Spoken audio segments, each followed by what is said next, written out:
l'égoïsme est l'antithèse de la divinité. C'est ce qui a conduit à l'éclatement des vaisseaux en premier lieu. Ce sont les rois, mentionnés dans cet épisode de la paracha, l'être du Amraphel en Yali plus the King of Sodom en Yali, T8 divided un toto group, the four King of Amraphel Alliance Art Dross of the four route non Aveya, Amraphel en Yali plus the King of Sodom en Yali, T8 divided un toto group, the four King of Amraphel Alliance Art Dross of the four routes mentionnés, tandis que les 5 rois de Sodome, Gomorre, et Sethora sont les scories des 5 lettres utilisées pour épeler ce nom Aveya, c'est-à-dire le nom 52 épelé avec la lettre E. Titre Mystical Meaning of the Verse. 4 rois contre 5. Les 4 lettres du nom Aveya sont donc représentées comme faisant la guerre aux lettres utilisées pour les épeler. La raison de cette guerre, et pourquoi elle a été menée spécifiquement à ce moment de l'histoire, sera comprise par la déclaration de nos sages selon laquelle 35 leur intention était en fait de capturer Abraham lui-même. En capturant son neveu, Lot, Abraham viendrait à son secours, et il le capturerait également. La signification mystique de ceci est basée sur ce que nous avons expliqué dans Sharuach HaKodesh concernant la signification mystique de Lot et Abraham. En bref, Abraham a personnifié la lumière des états de chez dans Zer Anpin, qui sont représentés par le nom Aveya épelé par la lettre Alé, et dont la valeur numérique est 45. Iul vav d'Alé Vav Alé égale 10 plus 6 plus 4, plus 5 plus 1, plus 6 plus 1 plus 6. Plus 5 plus 1, égale 45. Lot est positionné à l'opposé du dos de Zer Anpin, étant le mal qui aspire du dos de Zer Anpin. La valeur numérique de Lot est donc également 45. Lot, la med vardiat égale 30 plus 6 plus 9 égale 45. Pour exister, toute forme de mal doit sucer, c'est-à-dire tirer sa subsistance, d'une forme de bien, dont elle est une version déchue et corrompue. En araméen, Lot signifie maudit, en référence à cette manifestation du mal. L'araméen, étant étroitement lié à l'hébreu, est un intermédiaire entre la langue sainte et les autres langues du monde. Il exprime donc parfois une version déchue du mot allié en hébreu, ou bien il est considéré comme révélant l'araméen est utilisé pour les traductions vernaculaires de la Bible par les sages, le sens de l'hébreu. Ici, il semble être compris dans les deux sens. Lot était donc un proche parent d'Abraham, gagnant sa subsistance auprès de lui, voyageant toujours avec lui, comme il est écrit. Et Lot l'accompagnait. 3637. C'est à ce moment-là que Dieu a dit à Abraham de quitter Haran et de se rendre en terre d'Israël. Comme l'explique le Zohar, Lot représente le mal et le mauvais penchant des gens. Lorsqu'Abraham était hors de la terre d'Israël, il n'y avait pas de couplage.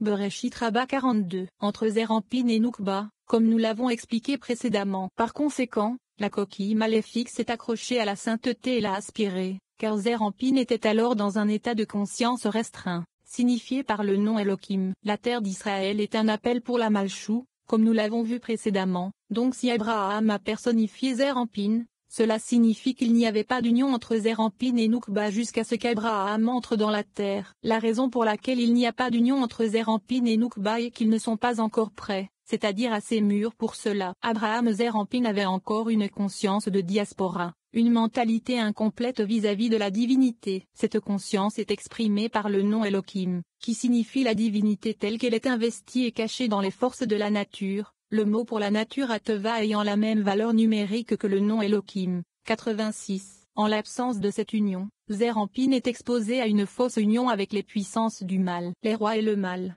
qu'il personnifiait, étaient donc leur abondance, d'Abraham Zer Anpin, et il n'y avait pas de guerre entre eux. Mais lorsqu'Abraham se rendit en terre d'Israël, ce qui avait pour but d'éveiller l'union surnaturelle entre Zer Anpin et Noukba, cette dernière se manifestant comme la terre, comme nous l'avons dit, la conscience élargie entra, Zer Anpin, et Lot, c'est-à-dire suite mal, se sépara de lui, comme il est écrit, séparez-vous maintenant de moi. C'était après qu'Abraham soit revenu d'un séjour temporaire en Égypte. Lui et Lot possédaient trop de troupeaux pour rester ensemble. Il ne dit pas de moi, Mimeni, mais de sur moi, mais allez, parce que, Lot, était littéralement accroché au dos de Zer Anpin, comme mentionné. C'était donc comme si un lourd fardeau était sur le dos des apostrophes. Abraham. Le choix inhabituel des mots fait ainsi allusion à la réalité supérieure. Il est donc écrit, et ils se séparèrent, les uns des autres 38-39 plutôt que les uns des autres. À ce moment-là, les forces du mal et les rois susmentionnés ont perdu leur richesse matérielle. C'est pourquoi ils se sont fait la guerre, comme nous allons le décrire. Comme la générosité matérielle découle de la bienfaisance spirituelle, lorsque cette dernière a été supprimée, il y a eu un manque de la première, ce qui a provoqué des disputes, de la jalousie, et ce Torah expliqué. Sachez qu'à l'époque d'Abraham, ces 9 rois ont commencé à être rectifiés, c'est-à-dire à se métamorphoser en parties sublimes avec des récipients appropriés pour habiller leur lumière, comme nous l'avons expliqué dans notre exposé sur la rectification de ces rois. La rectification du monde du Tohu consiste à construire des récipients pour les lumières des sophiros. Il y a un avantage à l'inspiration brillante et aveuglante, mais elle ne remplit son rôle que lorsqu'elle est contextualisée dans la réalité, où elle peut servir à changer les choses et à rendre le monde meilleur. Il est vrai qu'une partie de l'éclat originel et du sens de l'infini est perdue, car en s'exprimant à travers des vaisseaux spécifiques, la lumière est ipso facto privée du potentiel de s'exprimer à travers d'autres vaisseaux, d'autres manières. Mais c'est le prix à payer pour la maturité et l'épanouissement. Mais, à ce stade, ils n'étaient pas encore tous rectifiés. Seuls les 4 rois racines, qui manifestaient les 4 lettres racines du nom 52, mais les 5 rois qui ont manifesté les 5 lettres utilisées pour épeler ce nom, n'étaient pas encore rectifiés. Lorsqu'ils recevaient tous l'abondance matérielle, ils étaient en paix. Mais quand elle devint rare, les 5 rois voulurent dominer et s'élever au-dessus du niveau des 4 rois afin de se rapprocher de la sainteté et de s'en procurer, directement, la subsistance. Bien que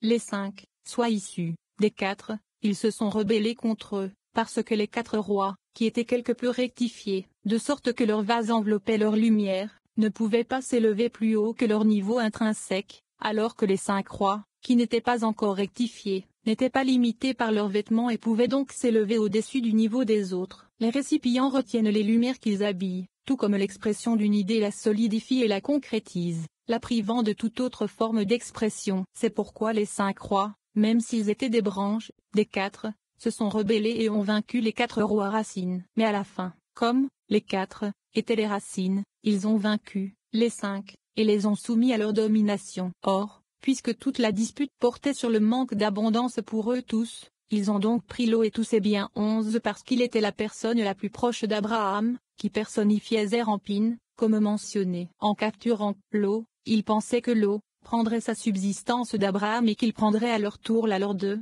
Lot. C'est ce que les sages ont voulu dire lorsqu'ils ont dit que les 4 rois voulaient aussi capturer Abraham. Comprenez bien ceci. Dans ce contexte, les 4 rois ne voulaient pas réellement capturer Abraham, ils voulaient simplement trouver un moyen de siphonner la bienveillance divine, un moyen de se brancher sur lui. Ils ont vu cela dans l'eau. Psychologiquement, cet épisode illustre donc vraisemblablement le conflit entre les aspects rectifiés et non rectifiés de la nature animale d'une personne. Lorsque nous sommes jeunes et que notre conscience est principalement consacrée à la construction de notre propre sens du moi, il n'y a pas de conflit entre ces deux aspects. En fait, c'est parce que notre conscience animale n'a pas encore commencé à être rectifiée, c'est-à-dire éduquée à la moralité et à l'altruisme, ou n'en est qu'au tout début de ce processus. Mais à mesure que nous approchons de la maturité et que nous prenons conscience du fait qu'il y a un Dieu et que ce dernier nous a chargés de rectifier le monde, c'est-à-dire d'accomplir ses commandements et de sanctifier la vie mondaine afin que sa bienveillance puisse se répandre correctement dans le monde,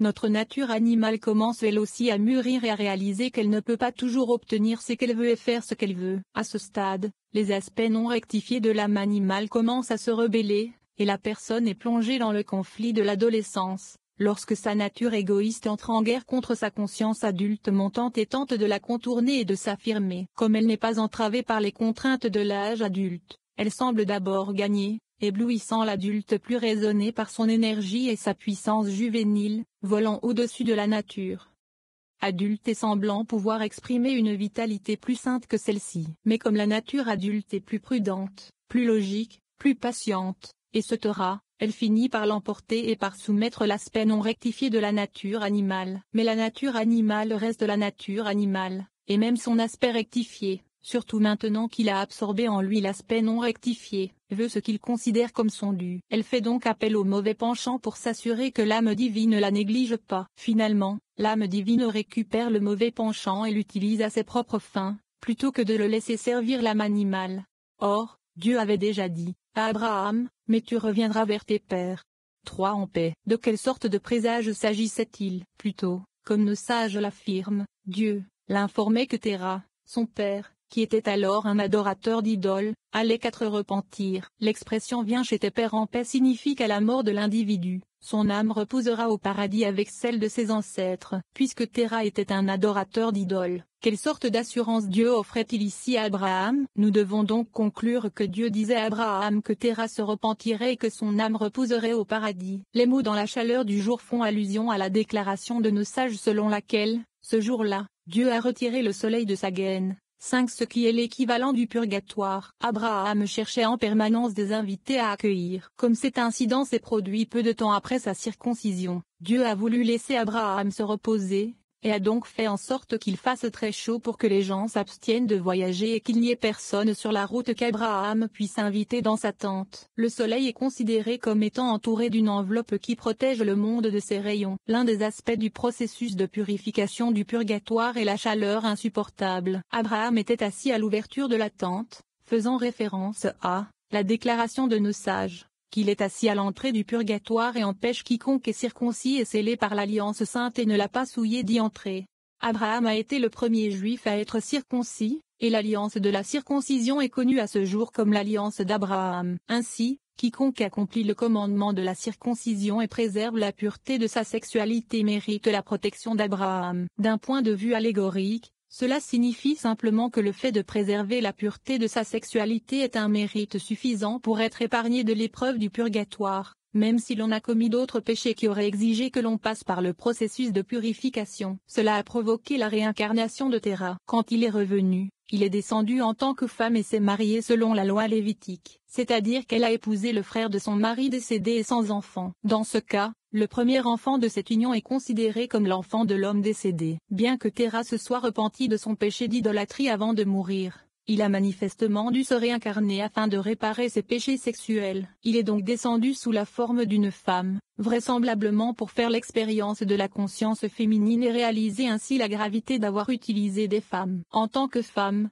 il a souffert de ne pas avoir d'enfant et de perdre son mari. Elle a ensuite dû épouser le frère de son mari décédé. La clé de la rectification des péchés sexuels de Téra a été la pureté sexuelle et l'idéalisme de son fils, Abraham. Le fait qu'Abraham ait réintroduit l'idée de l'intégrité sexuelle dans le monde a permis de redresser l'âme de Téra. Le résultat de cette union fut Job. Job a donc vécu dans la génération d'Isaac. Il n'a pas été réconforté par les paroles d'aucun de ses 3 amis qui sont venus le consoler. Il ne fut réconforté que lorsqu'il rencontra Isaac, qui est appelé dans le livre de Job, Elihu ben Berachel le Buzite. Isaac était appelé Elihu ben Berachel, littéralement, Elihu le fils de celui que Dieu a béni, car Dieu l'avait béni. Elihu ben Berachel était de la famille de Ram, c'est-à-dire Abraham. Job, comme Isaac, était un petit-fils de Téra. Il vivait dans le pays d'Ut, et Ut c'était le fils de Nahor, le frère d'Abraham. Après que Dieu ait infligé des souffrances à Job, ses 3 amis sont venus le consoler. Mais Job n'a pas été consolé par leurs paroles,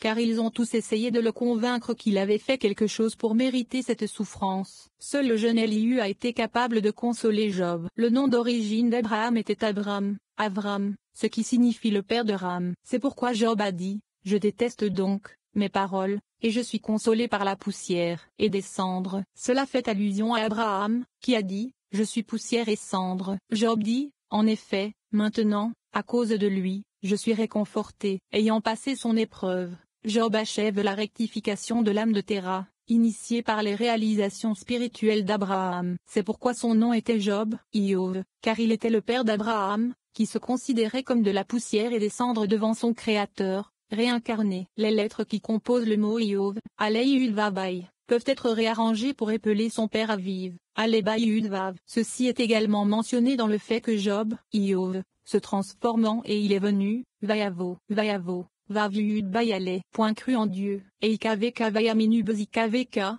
Alei-Ud-Vabai. S'écrive Job, Iov. Nous pouvons maintenant comprendre pourquoi le nom de Job est évoqué dans la description de la fente de la mer, puisque Job ne figure apparemment pas du tout dans cet incident. Et aussi, nous pouvons maintenant comprendre pourquoi Dieu l'a livré aux mains de Samel. Samel est un ange identifié à l'accusateur dans la cour céleste, c'est-à-dire à Satan. Le début du livre de Job décrit comment Dieu dit à Satan, « As-tu remarqué mon serviteur Job? Il n'y a personne comme lui sur la terre, un homme saint et droit, qui craint Dieu et fuit le mal. Satan répondit à Dieu, est-ce sans raison que Job craint Dieu? N'as-tu pas dressé un mur de protection autour de lui, de sa maison et de tout ce qu'il possède, de tous côtés? Envoie ta main et touche tout ce qui lui appartient, et tu verras s'il ne te blasphème pas en face. Dieu dit à Satan, tout ce qui lui appartient est entre tes mains. 11. La parabole que nos sages utilisent pour expliquer cela est la suivante. Un jour, un berger gardait son troupeau près d'une